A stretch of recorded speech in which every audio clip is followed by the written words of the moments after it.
సందేహం Telugu film review by allrounder star Ballem Venumadhav. Cinema నిడివి వచ్చి 1:59 యూఏ సర్టిఫికేటు 22 జూన్ 2024లో ఈ సినిమా విడుదలైంది. అంటే ఈ ఏడాది జూన్ 22న ఈ సినిమా శుక్రవారం రోజు కాకుండా శనివారం రోజు రిలీజ్ అయింది.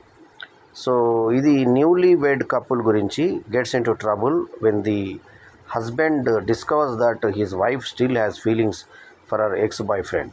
What will be the consequences of this love triangle be?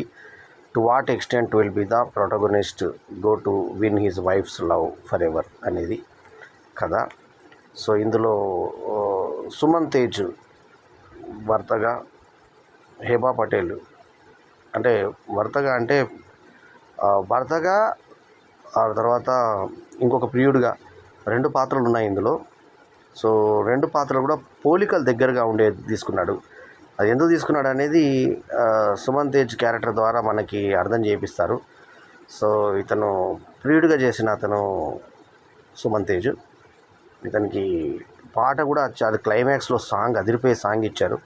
Heba Patel మనకు కుమారి లాంటి సినిమాల ద్వారా పరిచయం. మనకి ఎంతో పేరు తెచ్చుకున్న హీరోయిన్ హెబా పటేల్ ఈ మధ్య కొంచెం వెనుకబడ్డ ఈ సినిమా ద్వారా మళ్ళీ విజృంభించిందని చెప్పాలి. శ్వేతా వర్మ పోలీసుగా ఒక అద్భుతమైన పాత్రని తన పేరు మీద శ్వేతా వర్మ అని పెట్టుకుంది.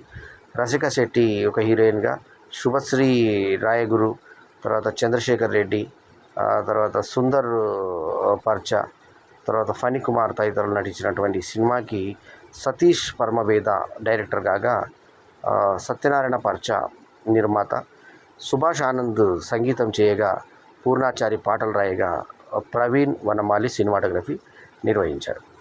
ఇక సినిమాలో ఏం సంగతి ఎలా ఉంది అంటే, ఇందాక నేను చెప్పినట్టుగా ఇందులో సుమన్ తేజ్ ఒక డిఫరెంట్ షేడ్ ఉన్నటువంటి పాత్రని, అంటే విలన్ టైప్ హీరో పాత్రని పోషించాడు. విలన్ టైప్ హీరో అంటే ఒక అమ్మాయిని ఇష్టపడతాడు. ఆ అమ్మాయి కొరకు పెళ్ళైన అమ్మాయి దగ్గరికి వస్తాడు. అసలు ఆ పెళ్ళైన వాడి నోట్ మీద వేరే, అంటే యాక్చువల్లీ వీళ్ళిద్దరు ఫస్ట్ మనకు ఓపెనింగ్లో పెళ్లి చూపిస్తారు. పెళ్లి చూపించిన తర్వాత శోభనానికి వెళ్ళిన తర్వాత, ఈ అమ్మాయి నీతో సెట్ నాకు ప్రిపేర్ కాలేదు, నేను ఇంకొంత టైం తర్వాత నీతో పడుకుంటాను, I will take some time అంటుంది. ఓకే, ఇది సరే కొంచెం టైం అడుగుతుందంటే 1-2 డేస్ అనుకుంటాడు భర్త. 1-2 డేస్ కాదు, అసలు ఆయన దగ్గరికే రాణించదు. ఇదేంటి ఇట్లా ప్రవర్తిస్తుంది, మనసులో ఎవరు ఉన్నారా అని చూసేసరికి సెల్ ఫోన్లో ఒక ఫోటో కనబడుతుంది. ఫోటో కనబడితే ఎవరు అని ఎంక్వైరీ చేస్తే అతను బాయ్ ఫ్రెండ్ అని తెలుస్తుంది. తీరా ఆ బాయ్ ఫ్రెండ్ సూపర్ మార్కెట్ దగ్గర ప్రత్యక్షమయ్యి, మనం ఒకటే అపార్ట్మెంట్లో ఉన్నాం, ఎదురెదురు అపార్ట్మెంట్లో కిరాయికి తీసుకొని అక్కడి నుంచి ఇక్కడికి వస్తువులు కూడా ఒక దాని ద్వారా పంపిస్తూ ఉంటాడు. ఒక వారధిలా కట్టి ఇక్కడి నుంచి ఒక ప్లాస్టిక్ బ్యాగ్ ద్వారా అటు ఇటు పంపిస్తుంటాడు, సామాన్లు కూడా. సో ఇంట్లోకి వచ్చి మాట్లాడుతుంటాడు. అయితే ఇక్కడ ఏంటంటే కాళ్ళ గట్టిగా పట్టుకొని ఎవడైనా మొట్టమొదలే కట్ చేస్తాడు, కానీ ఎందుకో మౌనంగా భర్త చూడడం అనేది చాలా అతి అసహజంగా అనిపిస్తుంది. ఎంత పనికిరాని వాడైనా నిలదీస్తాడు కదా, ఇంటికి తలుపు తీసి ఇంటిలాకి ఎందుకు రాణిస్తాడు, లిఫ్ట్ ఎక్కుతారు, ఒకటే అపార్ట్మెంట్ అయినంత మాత్రాన లోపలికి రావాల్సిన అవసరం లేదుగా, నేను చేసుకోవాల్సింది నువ్వు కొట్టేసావు గురు అని అంటాడు. లక్కీగా నువ్వు పెళ్లి చేసుకున్నావు అంటాడు. ఇంతలో కరోనా సైజు స్టార్ట్ అవుతుంది. భోగిరెడ్డి శ్రీనివాస్ కొడుకుతను కరోనా స్టార్ట్ అయిన తర్వాత క్వారంటైన్కి సొంతంగా తను క్వారంటైన్కి వెళ్ళినట్టు చూపిస్తాడు. ఆ తర్వాత ఇతను ఇంటర్వెల్లో ఇతను చచ్చిపోయినట్టు చూపిస్తారు మనకి. ఇంటర్వెల్ అయిపోయిన తర్వాత ఈమె సావు అసహజమేమో అని చెప్పి ఆడపిల్ల ఎవరైతే ఉన్నారో, ఈ ఆడపిల్లకి చెల్లెల క్యారెక్టర్కి వేసినప్పటికీ ఎక్స్పోజ్ 2 రకాలుగా చూపించారు. ఒకటేమో ఆ తొడల దాకా ఆమె చెడ్డీలు వేసుకొని కనబడ్డము. ఆ తర్వాత ఇది ఎవరైతే పరిశోధన చేస్తారన్నారో ఈమె యాక్చువల్ జర్నలిజంలో ఉండి కూడా స్తనాలు కనబడేలాగా ఇట్లా కొంచెం వాడికి వంపు అంటే నీకు పని చేసి పెడుతున్నా కదా, నాకు చూపెట్టు అంటే స్తనాలు చూపించేటువంటి ప్రయత్నం చేసినట్టు, మనకి అక్కడ ఏం చూపించకపోయినా చూపించేటువంటి ప్రయత్నం చేసినట్టుగా చూపిస్తారు. అయితే ఇందులో లాస్ట్ క్లైమాక్స్ సాంగ్ డ్యాన్స్ ఏదైతే ఉందో అద్రగొట్టేశాడు హీరో. చాలా బాగా చేశాడు డ్యాన్స్. పాట కూడా చాలా బాగుంది. అది వేస్ట్ అయిందేమో అనిపించింది పాటని కూడా స్టార్టింగ్లో పెట్టకుండా ఎండ్ టైటిల్స్లో పెట్టారు ఆ పాట. సో మొత్తానికి ఏంటంటే ప్రియుడిని ఇతని మర్చిపోతులేదేమో ప్రియుడిని అనుకుంటే, ప్రియుడు వ్యక్తిగతంగా ట్రై చేసినప్పుడు పెళ్ళయింది కదా, నా ఫ్రెండ్వే, నువ్వు దూరం ఉండు అని అంటుంది. అయితే తీరా మనకు సస్పెన్స్ ఏంటంటే ఇతనే స్నేహితుడిని పక్కకు జరిపేసి ఆ స్థానంలో ముఖం సర్జరీ చేసుకొని స్నేహితుడిలాగా ఇతని దగ్గరకు వచ్చి, అంటే ప్రిల్లాం ఇతను పట్టుకొని నేను ముట్టుకుంటే గుర్తుపట్టేయాలి అనుకున్నావా, నీదెంత ప్రేమ అయితే నీ ముఖాన్ని మార్చుకొని ఆ ప్రియుడి ముఖం మార్చుకున్నావు అని చెప్పి ఆలింగనం చేసుకోవడం క్లైమాక్స్. సో దీనికి శ్వేతావర్మ ఎవరెవరినో అనుమానిస్తూ రకరకాల వ్యక్తుల్ని అనుమానిస్తూ ఉంటుంది. వాడు ప్రియుడు చేశాడా, లేకుంటే ఈమె భార్య చేసిందా అని భార్యను ఫస్ట్ పట్టుకుపోతారు హెబా పటేల్ని. హెబా పటేల్ పర్ఫార్మెన్స్ కూడా బాగా చేసింది. చెబ్బిగా ఉన్నా కూడా ఈ సినిమాలో ఆమె బాగా సరిపోయింది క్యారెక్టర్కి. చెల్లెలు క్యారెక్టర్ చేసినప్పుడు ఇందాకే చెప్పుకున్నట్టుగా ఆమెని బాగా గ్లామర్గా చూపించే ప్రయత్నం చేశారు. ఆ పడుకునే యాంగిల్ కూడా, అన్న గురించి ఆలోచించినప్పుడు పడుకునే యాంగిల్ కూడా మనకు రాఘవేంద్ర సినిమాలో హీరోయిన్ చూపించినట్టు చూపించారు ఆ అమ్మాయిని. సో నాభి దగ్గర నుంచి అంత మొత్తం ఎక్స్పోజింగ్గా చూపించే ప్రయత్నం చేశారు. సో ఓవరాల్గా ఏంటంటే చివరాఖరికి కరెంటైనా చచ్చిపోయింది ఇతను కాదు, అతను ప్లేస్లో ఇంకొకరిని పెట్టి ఇతనే ఆమె ముఖం చెక్కుకొని భర్త ఆ ప్లేస్లోకి వచ్చాడనేది క్లైమాక్స్. సో ఇంత ప్రేమించాడా అని చెప్పేసి శ్వేతావర్మ అంటుంది.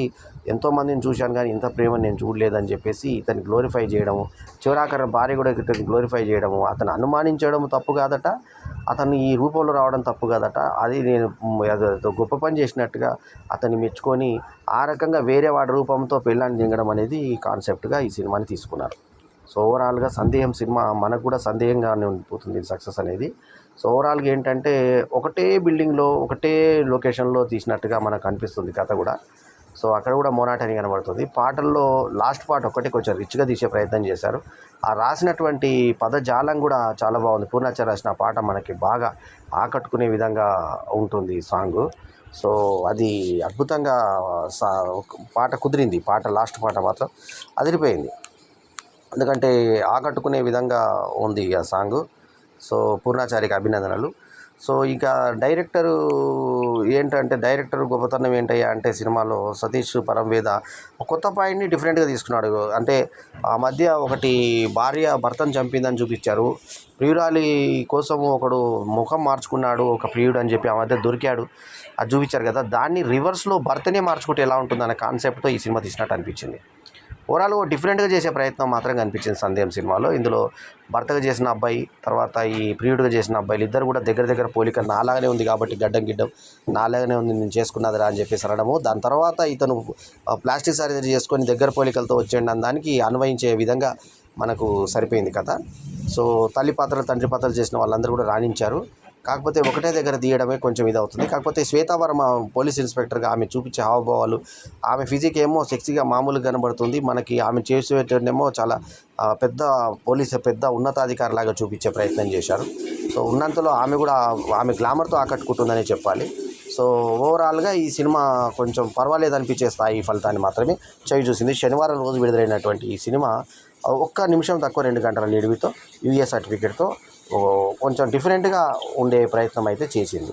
సో చాలామంది వచ్చినటువంటి సినిమాలు ఓంజీ, తర్వాత ఈ పెద్ద సినిమాలు ప్రభుత్వ జూనియర్ కాలేజ్ ఇలాంటి చాలా సినిమాల మధ్య నలిగిపోయిన సినిమాగా ఈ సందేహం సినిమా పబ్లిసిటీ లేక కూడా కొంత నలిగిపోయిన సినిమాగా చెప్పుకోవచ్చు.